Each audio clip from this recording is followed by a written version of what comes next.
So in our last tutorial, we talked about standard access lists, and what we did was to create a standard access list to filter traffic from the two network, to filter traffic to the one network. And here's our access list that we wrote. Um, Denied host 192.2.100 and 2.101, and then we apply to outbound closest to the destination fast Ethernet 0/1. We show also how if you misapply the ACL, that was in part 3. On the inbound interface, you would still block 2.100 and 2.101, but our intention was to block the one network only, but we also end up blocking the 4 network. The unintended consequence for both networks will be blocked. This is where extended access list comes in. So we're going to dive straight into extended access list, and we'll see how we can apply it closest to the source, where you could deny the source and destination IP address. We're going to be working on R1. So we can deny 2.100 and 2.101 from reaching the destination 1 network. And we can also block ports and services. We're going to do the IP addressing first. So we have the 4 network, the 1, 2, and the 3, 4 networks, and all of them are set up as static routes. By now, everybody's supposed to know how to set up these static routes. As you can see, static routes are configured, right, in R1. So what we're going to do now is to get straight into extended access list, and we will select first and open R1. Alright, of course we know the commands already enabled, so we go straight to conf-t.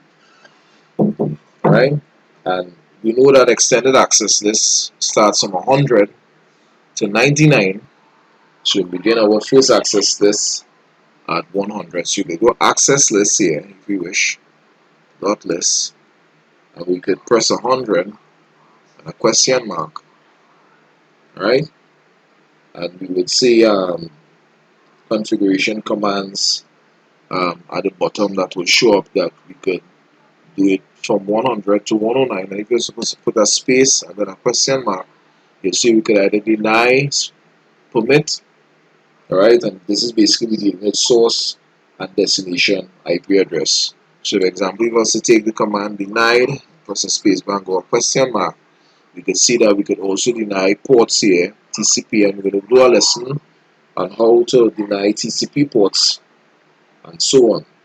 So for now, what we want to do is to deny the source IP and the destination IP address. We're going to be introducing the wildcard bits. Understand? And we want to deny the 2.100 and network from reaching the 1 network. And this is how we're going to begin by writing our access list. So we will say access list 100 denied, and we deny basically the IP address first, right? 192.168. And you realize I didn't do anything with hosts. The 2.100, right? So I'm going to need to extend this out a little bit so we can see how the commands, and we're going to use the wildcard bits here, right? 0.0, right? And what happens here basically, we are denying the source IP address from reaching the destination IP address. I'm going to put in the destination IP address here now, 192, which is the 1 network, 168.1.0 network, right? And we're going to use the wildcard bits here, but we'll end with a .255. Alright? So as you can see, when we write this extended access list, first and foremost, we deny a specific host IP address from reaching the destination network. Alright? And we could have said deny IP hosts, but I just use the wildcard bits here as the reintroduction of them. Alright, so I'm going to press enter now, and you can see that my access list has gone through. But again, we just want to deny just the 2.100, so we would definitely have to put a permit statement. In this case here, we want to be able to permit any other networks or any other destination or any other source IP from coming, from accessing it. because it is implicit, say it will be denied all if you don't put a permit statement here. So we're going to go to access list here, and go to 100, and we're going to permit um, IP from any source and also from any destination. So you'll go with the whole concept of any. Alright? So you're going to press enter here, and as you can see, we use the wildcard bits together with the permit statement of using any apply to the interface. So we're going to also have to apply it back to the interface closest to the source. Alright? So as we already in conf, we'll go to the interface, and that interface I'm going to be working with is closest to the source. So we'll be working with this interface here, fast Ethernet 0/1. So we'll go to the interface, fast Ethernet 0/1. Alright, I'm going to press enter. I'm going to apply to that interface by going to IP access group. Right?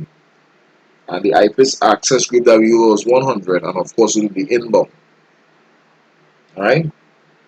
Press enter, exit again, and of course I'm going to do my favorite copy run start to make sure to save configuration data. Alright, and then I'm going to show a show command to see what's taking place in our configuration file. So as you can see here in the show command, we will see that the IP access group has applied to the fast Ethernet interface, and if you scroll along we will see that the access list only denies 2.100 but permits any other from reaching any source and any destination IP. And you can see the IP root class that was set up. So even before that we go into IP access list, extended access list, we first develop 4 networks, and we make sure that the 4 networks have static routes in between them that can talk to each other before we try to write our access list as we get more complicated. So what we want to do now is let's give it a try. So we'll go to our command prompt. Alright. So I'm going to just close this here. We'll go to the command prompt, and we'll go to the command prompt in 2.100 and see if it works. Alright, and what we're going to try to do, as you can see before that I had run some scripts here when I was doing up my access list. Not my access list, but my static routes. Alright.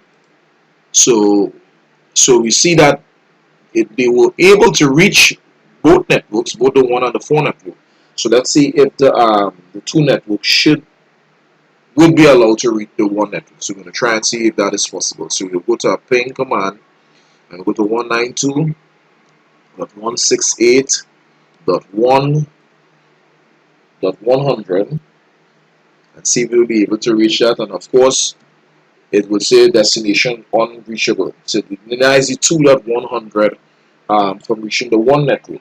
So my thing is that, can we try the 2.101 to see if it will reach, because we only wrote one access list to deny 2.100. So we're going to go across now to 2.101, and we'll go to the command prompt, because we didn't write any explicit IP access list group to deny this host here. So we're going to go to IP address ping 192.168.1.100 to reach end of the 1 network. Alright, and as you can see that the 2.101 was able to reach the 1 network basically. And this is the whole thing about IP access, extended access list. It gives you that flexibility where you could deny both the source and destination IP address. Alright, so let's kind of like amend these commands a little bit here. So I'm going to close off this here. Alright, I'm going to amend these commands in our next tutorial, right, where we could see that we did put in the wildcard bits here. So we didn't use the concept of denied hosts. We just put in our configuration file deny 2.100. So this is going to be a little longer here. Let me just take off all of this. And we also wrote in the access list the wildcard bits that we use, 0.0.0.0, right, and allow it to access the 1 network, .1.0, and the wildcard bits are 255. Alright?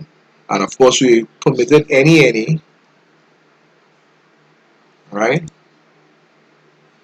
This would have been command R. It should be R1 instead.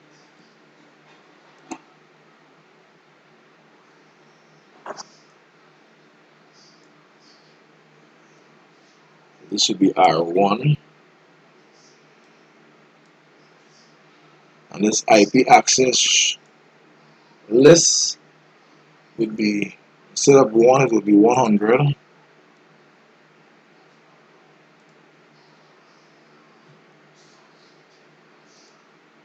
And of course we apply to the interface fast Ethernet, right? But it's on R1. And it wouldn't be access group 1, it would be access group 100 and it would be inbound. Right? So I think that's, yeah, I think that's it there. So we denied the host, the IP, sorry, my bad, I was supposed to put IP here. Deny the IP host, right? Right, from reaching the 2 network, from reaching not the 2 network, the 2.100 from reaching the 1 network, right? And we also gave the option to permit any, which are supposed to put permit IP from any destination, all right, to any source, I mean to any destination.